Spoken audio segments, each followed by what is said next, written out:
Bonjour tout le monde, aujourd'hui je vous propose une vidéo barème pour tester la sécurité de votre vélo. Même si pour beaucoup c'est un sujet simple, 50% des cyclistes ont été victimes de vols, et c'est souvent ceux qui font du vélo depuis moins de 5 ans qui en sont victimes. J'avais réalisé une vidéo avec Biclou du Parisien, comment ne pas se faire voler son vélo, où je rappelais les basiques, et dans cette vidéo on va creuser un peu plus le sujet et tester ensemble si votre vélo est bien sécurisé. Alors préparez-vous, sortez de quoi noter vos points, et dès que vous êtes prêts, on est parti. La base, c'est donc les antivols. Ils portent d'ailleurs très mal leur nom car ils n'empêcheront pas le vol de votre vélo, mais ne feront que le ralentir. Gardez en tête qu'il n'existe pas de système d'antivol inviolable. This is the Lockpicking Lawyer, and what I have for you today is, to my knowledge, the biggest and heaviest bicycle U-lock made in the world. And there we go, we got this open. Il est donc important de choisir un bon antivol qui résistera plus longtemps que les autres. Le cyclo.com m'a d'ailleurs envoyé un très bon antivol à bus pour faire la vidéo. Merci à lecyclo.com pour votre patience légendaire. Car oui, à la base, cette vidéo devait sortir en août 2020, mais entre-temps, il y a eu la collab avec Biclou et de nombreux événements en 2020. Donc reprenons en France. Pour les antivols, contrairement à de nombreux pays européens, il n'y a pas de réglementation. On se retrouve donc avec des systèmes de notation complètement arbitraires. Certains vendeurs comme Decathlon indiquent qu'un antivol n'est pas adapté au vélo, d'autres ne donnent pas forcément d'informations là-dessus, et certains antivols classés comme sécurité élevée ne sont même pas pris en charge par les assurances, en cas de vol de votre vélo. Et ça j'en parlerai plus tard. Donc parmi toute cette pagaille qui manque de clarté, si vous souhaitez un bon antivol, je recommande fortement de vérifier votre antivol sur le site de la FUB, je vous mets le lien en description. C'est une association qui produit des homologations pour les différents antivols. La plupart y sont référencés, j'ai d'ailleurs pu trouver le UABUS que m'avait envoyé le cyclo.com qui obtient la note maximale en sécurité, et la FUB ainsi que de nombreux assureurs recommandent le U pour sécuriser votre vélo. Si votre antivol est donc homologué 2 roues sur le site de la FUB, ça sera 2 points. Si ce n'est qu'une seule roue, eh bien ça ne sera qu'un point. Mais je recommande fortement d'investir dans un U aux alentours de 30 €, qui sera déjà très correct, parce que 95% des cyclistes utilisent un antivol de mauvaise qualité, et c'est la source principale du vol de vélo. On passe maintenant à l'état de l'antivol. Veillez à entretenir votre antivol avec un petit coup de dégrippant de temps en temps et à éviter autant que possible de le laisser dehors. Car beaucoup le laissent par exemple sur le lieu de travail, afin d'éviter de le transporter avec eux, mais le laisser au contact des éléments, la rosée du matin, la pluie, la neige, ça peut gripper le système de verrouillage, donc prenez soin de votre antivol, et si c'est le cas, alors c'est un point pour vous. On passe maintenant au transport. Quand vous vous baladez avec votre antivol, veillez à toujours le garder sur votre vélo et non sur vous. Pour cela, vous avez plusieurs options, soit vous le mettez sur le cadre, soit vous le mettez sur le porte-bagages ou dans une sacoche à l'arrière, car en cas de chute, si le U ou la chaîne est dans votre dos, ça peut faire très mal. Certains le mettent aussi dans la ceinture au niveau de la hanche, et c'est pas forcément mieux. Si vous avez déjà pris les dispositions pour éviter ça, notez un point. La sécurisation dans les lieux fermés. Si dans un lieu privé, cour, hall, local fermé, parc de vélo, espace sécurisé, vous attachez votre vélo comme si c'était en extérieur, alors vous pouvez ajouter un point, car la moitié des vols est réalisée dans un milieu privé. Notez aussi que 42% des vols est effectué dans un local fermé et 27% dans une cour. Pensez donc toujours à sécuriser votre vélo, et si vous avez le luxe de pouvoir le monter chez vous, le mettre dans votre garage ou le mettre dans un espace dans votre entreprise, eh bien c'est un point de plus. Après les lieux privés, on passe forcément au public, et là, en extérieur, privilégiez les espaces réservés, surtout autour des gares, écoles, centres commerciaux et lieux de passage. C'est les endroits où il y a le plus de vols. Alors quand je parle d'espaces réservés, c'est bien sûr les places de vélo. Si vous garez votre vélo en général dans ces places, eh bien vous pouvez ajouter un point supplémentaire, car s'il est dans un endroit gênant au-delà du vol, c'est souvent de la dégradation gratuite qu'il reçoit, et également un risque de se retrouver à la fourrière, j'en parlerai plus tard. 65% des vélos se font voler alors qu'ils sont garés sur le trottoir, contre 27% attachés sur une place, et 7% dans un espace sécurisé. Ce sont des lieux publics avec une caméra surveillant les places. Il faut aussi noter que 61% des vols sont commis de jour et 80% en semaine. Et évidemment, plus la densité d'une ville est importante et qu'il y a de facilité à revendre un vélo, plus il y a de vols. Pour résumer, si votre vélo est garé en journée, en semaine, bien visible dans un endroit éclairé avec peu de passages, c'est la proie idéale selon les statistiques. Si vous ne laissez pas votre vélo dehors pour la nuit, vous pouvez également vous rajouter un point supplémentaire. Et si vous n'avez pas le choix et devez le laisser à l'extérieur, pensez à le changer de place régulièrement, car plus il restera longtemps à la même place et plus il sera vulnérable. Mon voisin est mon meilleur ami. Si vous avez attaché votre vélo à côté d'autres vélos, notamment des vélos moins bien sécurisés ou que le vélo sera plus simple à revendre que le vôtre, meilleur état, plus grande valeur, eh bien c'est un point supplémentaire, car un voleur, quand il a le choix parmi plusieurs vélos, prendra toujours celui qui est le plus simple à décrocher. Et le but du vol est aussi principalement pour le recel, pas pour l'utilisation personnelle. Pensez aussi à stationner votre vélo au milieu des stationnements, car ça limite la marge de manœuvre, c'est plus difficile de voler le vélo quand il est attaché au milieu d'autres, et si jamais il y a un potentiel accrochage avec un véhicule, eh bien il tapera les côtés des stationnements et pas le milieu. Pour cette raison également, préférez un stationnement loin de la circulation, ça évitera ce type de problématique. On passe au point fixe. Votre vélo doit être attaché à un point fixe. Et si c'est déjà le cas, eh bien c'est 2 points. Un point fixe, c'est quelque chose qui ne se coupe pas, qui ne se détache pas et où il n'est pas possible de retirer votre vélo.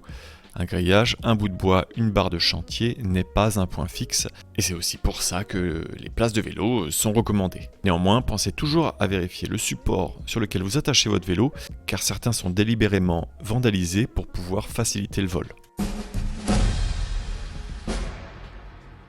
Comment attacher le vélo? Maintenant que vous savez ce qu'est un point fixe, il faut utiliser le U pour sécuriser le cadre de votre vélo avec ce point fixe. Le U doit passer par le centre du cadre. Par exemple, dans ces exemples, ce n'est pas bon parce que c'est à l'extérieur du cadre et en démontant par exemple le guidon ou des pièces du vélo, il serait possible de récupérer le vélo. Donc faites très attention à bien passer par le centre du cadre. Oui, je me répète, mais beaucoup font l'erreur. Le cadre, c'est le seul élément qui, une fois découpé, rend le vélo complètement inutilisable. Donc c'est pour ça qu'il est important de l'attacher de cette manière. Parce qu'un guidon, une fourche, une selle et les roues, ça se détache. Et c'est un point que vous ne pouvez pas ajouter.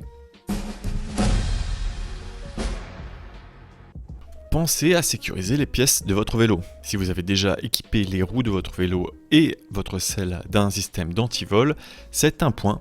Voilà à quoi ça ressemble, ce sont des petits éléments qui vont venir remplacer les attaches rapides. Les pièces du vélo qui se font retirer en premier, c'est la selle et la roue avant. Donc pensez, dès que vous achetez un vélo, à retirer les attaches rapides. Ça limitera donc beaucoup les risques de vol. Et non, c'est pas plus long à démonter avec le matériel adéquat. Voilà la preuve en image. Alors le matériel, vous ne pourrez pas le trouver partout. Il est fourni avec votre système d'antivol et il n'ouvre normalement que ce type de boulon. Notez qu'il existe également des systèmes d'antivol où il faut retourner le vélo pour pouvoir démonter les roues. Et ça complique aussi beaucoup la revente du vélo. Sachez aussi que la selle, attachée avec une attache rapide donc, peut se retirer facilement et se retourner contre votre antivol en étant utilisée comme bras de levier par exemple.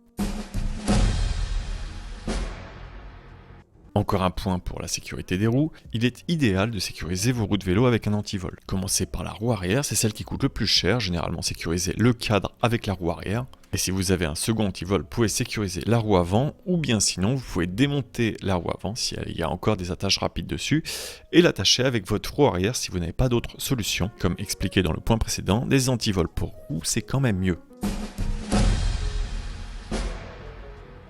La règle des 10 secondes. Pour celle-là, c'est assez ludique. Allez sur votre vélo, donnez-vous 10 secondes, retirez le maximum de choses. Si vous revenez les mains vides, eh bien c'est un point. Voici le type de pièces qui se font le plus voler sur un vélo, l'éclairage, le compteur, la pompe, la sonnette et d'autres. Je vous recommande donc de tout retirer dès que vous quittez votre vélo. En tout cas, tout ce qui est amovible et qui peut se retirer, comme je disais, en moins de 10 secondes. Et si vous avez la flemme de tout retirer à chaque fois, je vous propose une petite solution. Les Serflex. Alors je vous recommande ça uniquement si vous avez des lampes bas de gamme, parce que généralement il y a un système de clips qui permet de les retirer et remettre, comme j'ai présenté dans ma dernière vidéo avec les lampes Olight. Avec ce système de Serflex donc, je ne me suis encore jamais fait voler. C'est vraiment un système qui ne limitera que les vols par opportunisme. N'espérez pas que ça limite les vols sur une nuit complète, mais c'est mieux que rien. Passons à l'assurance. Je vous recommanderais principalement de prendre une assurance au moment où vous achetez le vélo neuf, car c'est à ce moment-là où il y a le plus de risques de vol dessus. Je prends comme exemple l'assurance Decathlon qui a un très bon rapport qualité-prix quand elle est prise juste après l'achat du vélo. Assurer un vélo qui coûte 1000 € pour la casse et le vol, c'est environ 130 € pour 2 ans. Et en comparaison, une assurance vous proposera environ dans les 300 € pour 2 ans. Si vous comptez stationner souvent votre vélo en extérieur après l'achat de celui-ci, je vous recommande fortement d'envisager cette option. Ça vous permettra aussi d'avoir l'esprit libre et vous rapportera un point. Néanmoins, ceux qui ont gardé le même vélo depuis plus de 5 ans, sans aucune problématique, eh bien vous pouvez quand même cocher un point, même si vous n'avez pas d'assurance. Parce que l'assurance pour vous n'est pas vraiment adaptée. Vous savez comment éviter le vol et vous avez rentabilisé le fait de ne pas prendre d'assurance. Enfin, si vous avez vraiment peur de vous faire voler un vélo neuf et que vous débutez en vélo, je vous conseille fortement de recourir à un système libre-service ou à de la location. C'est une bonne solution pour débuter, surtout dans des zones qui sont potentiellement à risque. Et en cas de vol, généralement, c'est couvert. Renseignez-vous auprès de votre système de location sur les règles. Faire tatouer votre vélo. En 2021, tous les vélos vendus par des professionnels, neufs ou d'occasion, devront être marqués avec le BC-code. Le BC-code, c'est un petit peu la carte grise du vélo, ça permet de retrouver un vélo qui a été volé, notamment quand il arrive à la fourrière, et ça peut également compliquer le recel de vélos volés. D'ailleurs, quand vous achetez un vélo d'occasion, vérifiez toujours s'il dispose d'un BC-code, et si c'est le cas, pensez à faire un transfert de propriétaire avec le vendeur. Car oui, le marquage n'est pas là pour tuer le marché de l'occasion, bien au contraire. Parlons un petit peu des statistiques du BC-code. 3,6% des vélos marqués ont été volés. Et 6,5% des vélos qui sont marqués ont été restitués à leur propriétaire, alors que 2 à 3% en général le sont en l'absence de marquage. Ce marquage est donc une chance supplémentaire de retrouver son vélo, et c'est surtout un point de plus de gagner pour vous. Personnaliser son vélo. Avec un petit coup de bombe, un pochoir, des stickers, vous obtenez un vélo personnalisé. Un vélo personnalisé, c'est quelque chose qui est plus compliqué à revendre. Alors je n'ai pas dit en laidir le vélo, mais bien en faire quelque chose qui va vous plaire. Ce sera également plus facile de le reconnaître quand il sera stationné. Et si c'est déjà le cas, eh bien ça vous fera un point. Une autre solution, c'est aussi de laisser volontairement votre vélo en mauvais état, car 90% des vélos volés sont des vélos en état correct. Mais faire ça, c'est aussi risqué de se retrouver complètement dépouillé de toutes les pièces du vélo parce que les gens vont avoir moins de scrupules à démonter des parties d'un vélo qui est dans un mauvais état. Je ne pense donc pas que ça soit une bonne solution. Le GPS. C'est un gadget qui peut s'avérer utile dans certains cas. N'y portez pas beaucoup d'importance car ça doit être un dispositif de dernier recours quand toutes les autres solutions précédentes ont déjà été utilisées.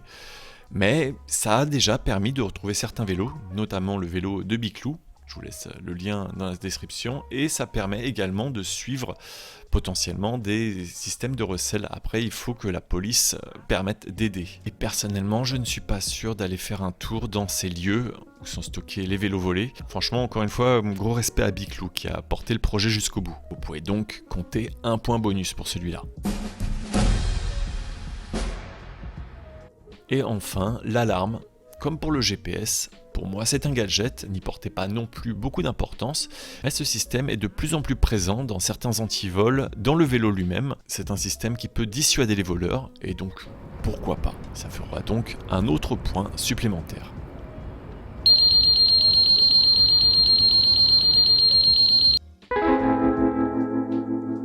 On arrive donc au récap, c'est le moment de compter vos points, je vous laisse un petit peu de temps. Si vous avez moins de 10 points, c'est que vous n'êtes pas encore sensibilisé au vol ou que vous n'avez pas encore eu votre vélo volé. Dans tous les cas, si vous souhaitez le garder longtemps, je vous recommande de suivre les bases indiquées à côté de chaque titre. Ça représente 10 points au total. Si vous venez de vous faire voler votre vélo, désolé pour vous, mais pas d'inquiétude, on en parle à la fin de la vidéo, il y a peut-être encore un espoir. Si vous avez 10 points, eh ben c'est bien, vous avez le minimum requis. Par contre, si vous avez oublié des points basiques, vous devez encore les améliorer pour avoir une meilleure sécurité de votre vélo et limiter le risque de vol. Il ne devrait plus rester grand chose à faire. Si vous avez 15 points ou plus, eh bien félicitez-vous. Une petite tape sur l'épaule, et si vous n'avez pas tous les points obligatoires, je suis sûr que vous ne pouvez pas faire autrement. J'espère que vous pourrez garder le plus longtemps possible votre vélo et que certaines idées vous permettront encore d'améliorer la sécurité de votre vélo. N'hésitez pas en commentaire à partager votre note et indiquer ce que vous avez oublié ou encore à améliorer.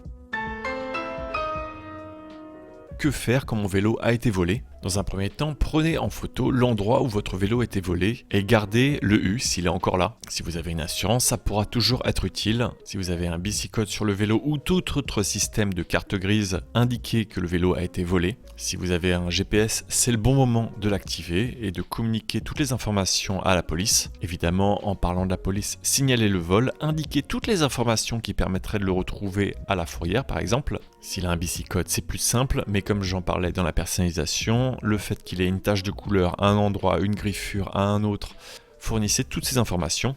Si vous avez une assurance, dans ce cas-là, préparez toutes les informations, preuves d'achat du U et autres photos justificatives du vol du vélo. Ensuite, prenez votre mal en patience et rendez-vous souvent sur Le Bon Coin, Facebook, Cdiscount et autres pour vérifier de temps en temps les annonces qui correspondraient à votre vélo. Si vous avez également un vélo atypique, vous pouvez communiquer sur les réseaux tels que Facebook, Twitter et autres où l'information sera relayée et où ensemble on pourra aider à rechercher votre vélo. À ce propos sur Altisplay, je vous mets donc un récap de toutes ces informations avec un article que vous retrouvez en description et sur lequel j'ajouterai au fur et à mesure des informations à propos du vol de vélo en général parce que j'ai pu participer à un hackathon vélo et justement le projet était sur le vol de vélo. Je vous en parlerai certainement plus en détail dans une autre vidéo. Abonnez-vous. On arrive donc à la fin de ce sujet sur le vol de vélo. J'espère vraiment que vous avez apprécié ce sujet parce que c'est vraiment beaucoup de travail, beaucoup d'échanges, beaucoup de collaborations, notamment avec Claire Duhamel sur lequel j'avais fait le sujet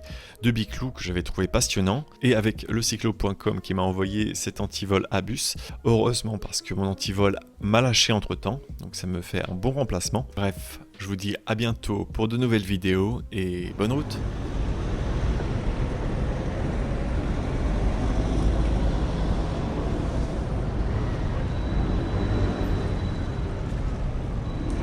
C'est chouette.